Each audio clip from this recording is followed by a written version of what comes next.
वज़ीर दिफा ख्वाजा आसिफ ने कहा है कि दुनिया कह रही है भारतीय मिलिट्री असेसमेंट नाकाम साबित हुई है। नई दिल्ली शायद पाकिस्तान से इस जवाब की तवक्को नहीं कर रहा था। वज़ीर दिफा ने मजीद कहा कि भारत को जो खुशफहमी हो गई थी, अब भारत ज़रूर उस पर नजरसानी करेगा। इस सारे अमल में भारत की साख पर सवाल आ चुका है। ख्वाजा आसिफ ने वाज़ेह किया कि भारत के साथ बातचीत में सिंतास मुआहिदा, कश्मीर और दहशत गर्दी का मसला ज़ेर गौर आएगा।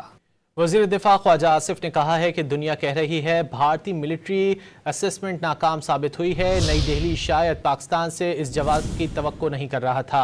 वज़ीर दिफा ने मजीद कहा कि भारत को जो खुशफहमी हो गई थी, अब भारत ज़रूर उस पर नजरसानी करेगा। इस सारे अमल में भारत की साख पर सवाल आ चुका है। ख्वाजा आसिफ ने वाज़ेह किया कि भारत के साथ बातचीत में सिंतास मुआहिदा, कश्मीर और दहशत गर्दी का मसला ज़ेर गौर आएगा।